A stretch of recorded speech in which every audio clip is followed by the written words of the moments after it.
ሰላም ጤና ይስጥልኝ። በዛሬው ፕሮግራም አንድ ፈላስፋ አስተዋውቃችኋለሁ። የፈላስፋ ጥንታዊ ፈላስፋ ቢሆንም በብዙ ነገሮቹ የብዙ ጀማሪ ተደርጎ የሚወሰድ ነው። የምዕራባውያን ፍልስፍና ባህል መስራች ነው። በምዕራባውያን ዛሬ እስከ አሜሪካ ከግሪክ እስከ አሜሪካ ባለው ዘርፈ ብዙ ፍልስፍና ባህል ውስጥ ጀማሪው ታሌስ የሚባል ፈላስፋ እንደሆነ ይታወቃል። የግሪክ ፍልስፍና መስራች ነው ይሄ ታሌስ የሚባለው። ዘመናዊ የሳይንስ ፍልስፍና መስራች ነው። በዚህ የተነሳ እንግዲህ የመጀመሪያው ሳይንቲስት ይባላል። ከጥንታዊ ፈላስፋዎች ታላቁ ሳይንቲስት የሚባለው አርስቶትል ነው። ከሱ አስቀድሞ የነበረ ሳይንቲስት ነው። እዚህ ሳይንቲስት እንዲባል ያደረገው ትልቁ ፈጠራው የፀሀይ ግርዶሽን ዛሬ በሚታመንበት ደረጃ በሳይንሳዊ ትንታኔ ያስቀመጠ ፈላስፋ ነው። ለዚህም የመጀመሪያው ሳይንቲስት ነው ይባልለታል። በፍልስፍናዎቹም ሳይንቲስት የሚያደርገው ብዙ ነገሮች አሉ። እንግዲህ ታሌስ ትውልድ ላይ ትንሽ የሚያከራክሩ ጉዳዮች አሉ። በአብዛኛው የሚታመነው ግሪካዊ እንደሆነ ነው።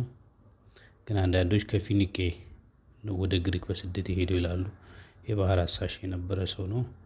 እንግዲህ ፊኒቄውያን ታላቅ ስልጣኔ ከገነቡ ማህበረሰቦች ውስጥ አንዱ ናቸው። እነዚህ ዛሬ ላይ ሊባኖስ ሶሪያ አካባቢ የሚገኘው ቦታ ላይ በአንድ ወቅት ፊኒቄ የሚባል ስልጣኔ ነበረ። ከዛ ሄዷል ነው የሚባለው። በሌላ በኩል ደግሞ እሱም ራሱም ግሪካዊ መሆኑን ተናግሯል።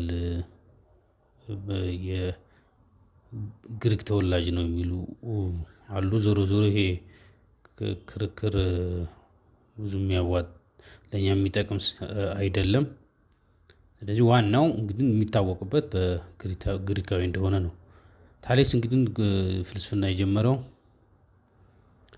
ማሊተስ በምትባል የግሪኮች ሲቲ ስቴት የሚሏት አማርኛ የከተማ አስተዳደር እዛ ቦታ ነው የተወለደው። ሲቲ ስቴት ማለት እንግዲህ ጥንት ሀገር ግሪኮች ሀገር ሲመሰርቱ እንግዲህ የራሳቸው ሉዓላዊነት ያላቸው ትናንሽ የፖለቲካ ስርዓቶች ናቸው። እነሱ ተገጣጥመው ነው ግሪክን የሚገነቡት። ስፓርታ አቴንስ የሚባሉት ከእነዚህ ውስጥ ቀደም ብለው ከተመሰረቱት ውስጥ ማሊተስ አንዷ ናት። እና ማሊተስ ብቻ ሳይሆን በመጽሐፍ ቅዱስ በስፋት የሚታወቁ ቆሮንቶስ የሚባል አለ፣ ኤፌሶን የሚባሉ አሉ። እነዚህ ተደማምረው ግዛት ይሆናሉ። እንግዲህ ይሄ የአዮንያ ግዛት በምትባለው ማሊተስ ከተማ ነው ፍልስፍና የጀመረው ተብሎ ነው የሚታመነው። ይህ አካባቢ አሁን ላይ ቱርክ አካባቢ ነው። ቱርክ ነው፣ ግን በወቅቱ የግሪክ ግዛት የነበረ ነው። እንግዲህ ታሌስ የፍልስፍና ጀመሩን የመሆንን ያህል ስለራሱ ህይወትም ፍልስፍናም የተጻፈ መጽሐፍ የለም። ራሱም የጻፈ የለም። የነበረበት ወቅት እንግዲህ ጥንታዊ መሆኑን ያህል እንደዛሬው ፍልስፍናን በጽሁፍ ለማስፈር አስቸጋሪ ሆኖበት ሊሆን ይችላል። ወይም ደግሞ አንዳንዶቹ እንደሚገምቱት ፍልስፍና ነበረው፣ የብራና ጥራዝ ነበረው፣ ግን በሂደት ጠፍቶ ሊሆን ይችላል ተብሎ ይገመታል። የሆነ ሆኖ እንግዲህ ስለ ታሌስ ህይወትና ፍልስፍና ከምናገኘው ከእሱ በፊት የነበሩ አርስቶትል እና ፕሌቶን የመሳሰሉ ምሁራን ካሰፈሩት ምስክርነት ላይ ነው።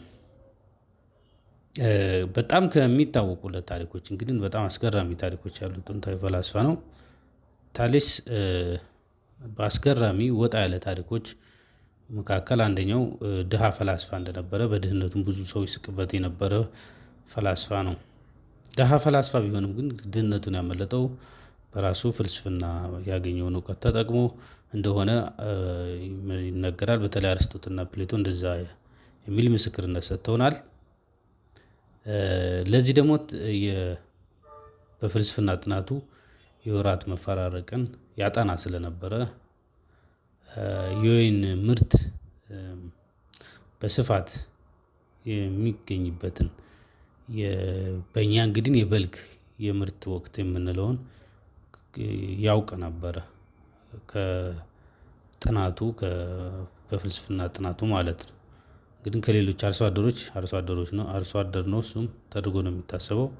ከሌሎቹ ለየት የሚያደርገው እንግዲህ ይህንን ወቅት ስለሚያውቅ የወይን መጭመቂያ ያከራይ ነበር። በዚህ ነው የሚያከራየው እንግዲህ ይሄን ወቅት እየጠበቀ ብዙ ያከማችና የወይን መጭመቂያ ያ ሰዓት ሲደርስ ያከራይ ነበረ። ሌሎቹስ ሲባል ደግሞ ሌሎቹ እውቀት ስለሌላቸው ይሄኛውን አካሄድ አይከተሉም ነበር የሚል ምስክርነት አለ።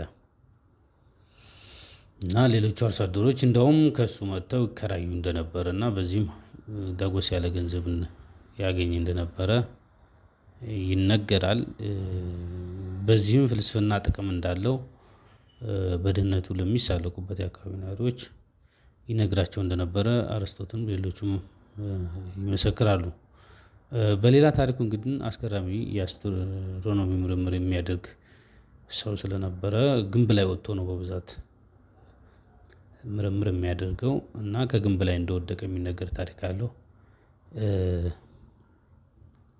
ይህንን ስትከታተል የነበረች የቲርካውያን ኮረዳ እንደሳቀችበት ይነገራል። ቲርካውያን ማለት ሌላ የግሪክ ማህበረሰቦች ናቸው። ይቺ ልጅ የሳቀችበት ለምንድነው ሲባል የሰማዩን አንጋጦ ሲያይ የምድሩ ጠልፎ ጣለው በሚል እንደሳቀችበት በኋላ ላይ ግን ብዙ የአስትሮኖሚ ቲዎሪዎችን ትቶ እንዳለፈ ይነገራል። ዛሬ የሚታወቀው ያው የፀሀይ ግርዶሽ ነው። ታሊስ በአስትሮኖሚ ዛሬ ስሙ በሳይንቲስት የሚወራለት የሳይንስ ግኝት አለው። ያው የሚታመነው እንግዲህ የፀሀይ ግርዶሽ ነው። ይህን በሚመለከት የመጀመሪያውን ሳይንሳዊ ትንታኔ የሰጠው ታሊስ ነው። ክስተቱ የሚገናኘው ደግሞ ከጦርነት ጋር እንደሆነ ተነግሮናል። ታሌስ የማዲቴስ ወታደር ሆኖ አገሩ ማዲቴስ አይዳውያን ከሚባሉ ጋር ጦርነት ያደርጉ ነበረ። ታሪኩ እንደሚለው በሁለቱ መካከል የጦፈ ጦርነት በሚካሄድበት ወቅት ድንገት ቀኑ ይጨልማል። የዚህ ጊዜ ፈጣሪ ቁጣ ነው በሚል ወይንም ፈጣሪ ጦርነቱን እንድናስቀጥል አልፈቀደም በሚል አቻ ላቻ የነበሩት ተዋጊዎች ጦርነት ለማቆም ይገደዳሉ። ታሌስ ግን ለወገኖቹ ይሄ ከሃይማኖት ጋር የሚገናኝ ሳይሆን የፀሀይ ጥላ መሆኑን ነግሯቸው ባለፈው አመትም ተመሳሳይ ክስተት እንደነበረ ያስታውሳቸዋል። ይህ የፀሀይ ክስተት በየአመቱ የሚከሰት ተፈጥሯዊ ክስተት መሆኑን እንደነገራቸውና የተለመደ ከሃይማኖት ጋር የማይገናኝ ከአማልክት ጋር የማይገናኝ መሆኑን እንደነገራቸው በዛም የእሱ ወገኖች በዚህ አድቫንቴጅ እንዳገኙ የተነገረ ታሪክ አለው። እንግዲህ ታሪክ በትንታኔው ላይ ፀሀይ ግርዶሽ የሚከሰተው ጨረቃ በፀሀይና በመሬት መካከል ስትገኝ መሆኑን ተናግሯል። ወደ ፊት ለፊት ስትመጣ ነው መሬት በፀሀይ የምትጋረደው ጨረቃ በፀሀይ የምትጋረደው የሚል ትንታኔ ነው ያስቀመጠው። ይሄ የፀሀይ ግርዶሽ ማለት ጨረቃ ብሎክ ታደርገዋለች የፀሀይ ብርሃንን ማለት ነው። የዚህ ምክንያት ደግሞ ጨረቃ ወደፊት ስለምትመጣ ፀሀይን ትጋርዳለች የሚል ትንታኔ እንዳስቀመጠ በዚህ ትንታኔና በአሁኑ ዘመናዊ ሳይንስ ላይ ጋር ብዙም የተለወጠ ነገር የለም። ስለዚህ ይሄንን እንግዲህ ትንታኔ በማስቀመጥ ለመጀመሪያው ሳይንቲስት የሆነ ጥንታዊ ፈላስፋ መሆኑን ይነገርለታል። እና የፀሀይ ግርዶሽን በሚመለከት ሂስትሪው ታሌስ ጋር ነው የሚጀምረው በሳይንስ። ሌላው እንግዲህ ከታሌስ ጋር የሚገናኘው በሂሳብም ጂኦሜትሪ ያለው በስፋት የሚታወቅለት ግን ከውሃ ጋር የተገናኘው ፍልስፍና ነው። እንግዲህ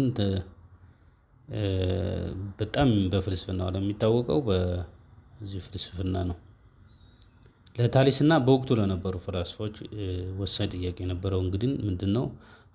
አለም የተፈጠረችው ከምንድነው የሚለው ጥያቄ ነበረ። አለም የተፈጠረችው ከተለያየ ነገር ነው በሚል ያስቀምጣሉ። በብዛት ከሃይማኖት ጋር የሚገናኝ ነው። ይህም በተለያየ መንገድ የመለሱ ፈላስፋዎች አሉ። ታሊስ ግን ይህን በተፈጥሯዊ እና ሎጂካል በሆነ መንገድ የመለሰ የመጀመሪያው ሰው ነው የሚባለው። በዚህም ታሌስ የተነሳው ከአካባቢ ነው። ለምሳሌ ዛፎችን፣ እጽዋትን፣ ጤዛን በቅርበት ያያል። ይህ ማለት እንግዲህ ብዙ ነገሮች ላይ የታዘበው ነገር እርጥብ ነገር ወይም ፈሳሽ ነገር እንዳለ ይታዘባል ታዲስ። አካባቢውን ሲቃኝ አብዛኛው የመሬት ክፍል በውሃ የተሸፈነ ነው። ያው እዛ አካባቢ ደግሞ በዚህ በውሃ በባህር በውቅያኖስ በምናምን የታደለ አካባቢ ነው እና ሲያይ ብዙ ነገር ውሃ ነው። በዛ ላይ አሳሽ የነበረ ሰው ነው የሚባለው። ይሄ ደግሞ አንድ ነገር እንዳሳየው ነው ታሪኩ የሚናገረው። ብዙ ነገር ላይ እርጥብ ነገር ካለ ወይም አብዛኛው የመሬት ክፍል በውሃ ከተሸፈነ የውሃ ሁሉም ነገር የተፈጠረው ከውሃ ሊሆን ይችላል የሚል ድምዳሜ ነው የያዘው።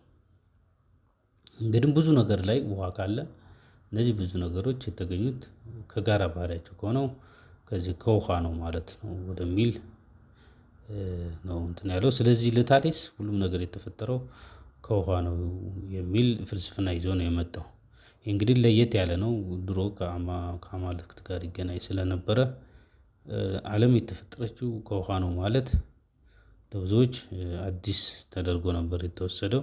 በዚህ ምክንያት እንግዲህ የመጀመሪያው ሳይንቲስት ነው የተባለው አንዱ ደግሞ ይሄ ነው። አካባቢውን በማጥናት ከአካባቢው በተገኘ ማስረጃ የፈጠረው ድምዳሜ ማለት ነው። እና እዚህ ጋር ሃይማኖታዊ አስተሳሰቦችን ማስወገዱ በተለይ ግሪካውያን የተለመደ ከሃይማኖት ጋር ከአማልክት ብዙ አማልክት አላቸው ከዛ ጋር የሚያገናኙትን ነገር በማስወገድ ደፍሮ ተፈጥሮን በተፈጥሯዊ መንገድ ያየበት መንገዱ ነው። እንግዲህ ሳይንቲስት የሚያገናኘው የሚያደርገው የመጀመሪያው ሳይንቲስት የሚያደርገው ይሄ ነው።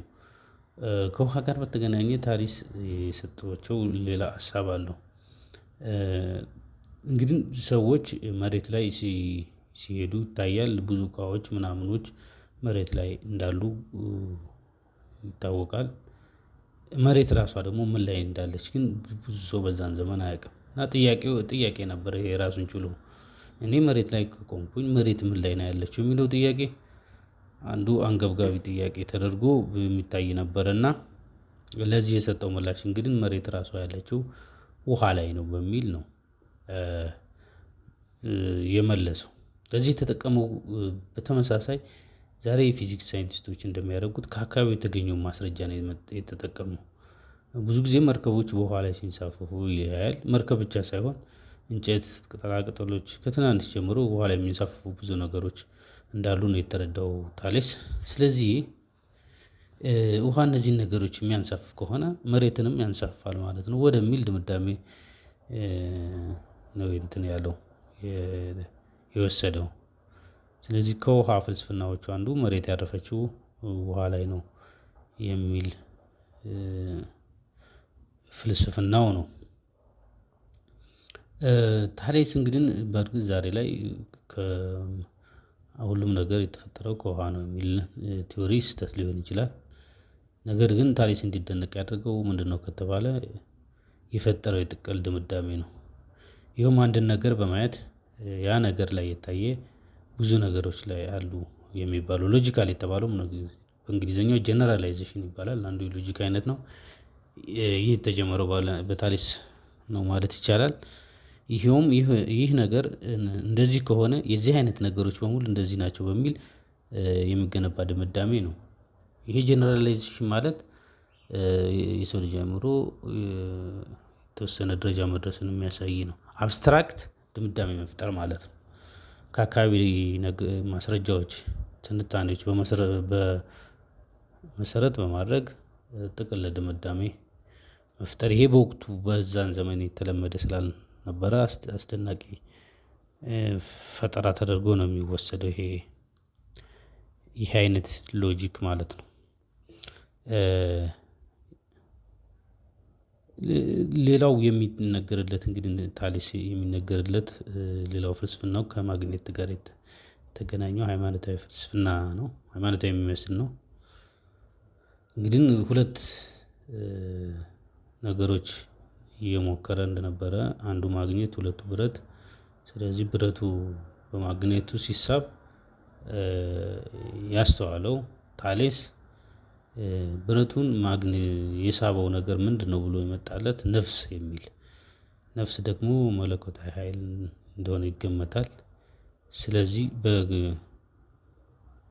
በማግኔቱ ላይ ነፍስ አለች ወደሚል ድምዳሜ ከዛ ይሄን ጀነራላይዝድ ሲያደርገው ማግኔቱ ላይ ነፍስ ካለች ሁሉም ነገር ላይ ደግሞ ነፍስ አለች። ነፍስ ደግሞ ከአማልክት አካል አንዷ ናት። ስለዚህ ሁሉም ነገር ምናልባት መንፈሳዊ ነው፣ አማልክት ነው ወደሚል ድምዳሜ መጣሁ። ይሄ በጣም የሚታወቅለት ከማግኔት ጋር የተገናኘ ነው። እንግዲህ ጥያቄው ምንድነው? ብረቱ ዝም ብሎ አይንቀሳቀስም። ጥያቄው ግን አልቀረም። ብረቱ በባዶ ሲንቀሳቀስ ወደ ማግኔቱ ሲሳብ መሃል ላይ ያለው የሆነ ነገር አለ ብሎ ነው የሚታመነው። በእርግጥ ዛሬ ይሄ ማግኔቲክ ፊልድ የሚባለው ነው። ታሌስ ግን የወሰደው ድምዳሜ ነፍስ ያቺ ሀይል ነፍስ ናት ወደሚል ከዛ በኋላ እንግዲህ ብዙ ነገሮችም ላይ ይቺ ነፍስ አለች ወደሚል ድምዳሜ እንደሄደ ነው። ይሄ ድምዳሜ ደግሞ ሁሉም ነገር ላይ አምላክ አለ፣ አምላክ ሁሉም ነገር ነው፣ ሁሉም ነገር አምላክ ነው ወደሚል እንዳመራው ነው የሚነገረው።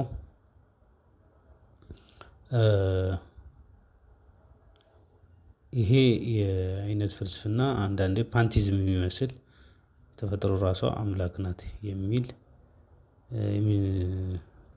በብዛት ይሄ ስፒኖዛ የሚባለው ነው። የዚህ አስተሳሰብ አራማጅ ግን ታሌስም እንደዚህ አይነት አስተሳሰብ እንደነበረው ይነገራል። እና ይህ ፈላስፋ የጀመራቸው ፍልስፍናዎች ነው ዛሬ ትልቅ ፕሮጀክት ሆነው የምዕራባውያን ፍልስፍና ሆነው ያለፉት ማለት ነው።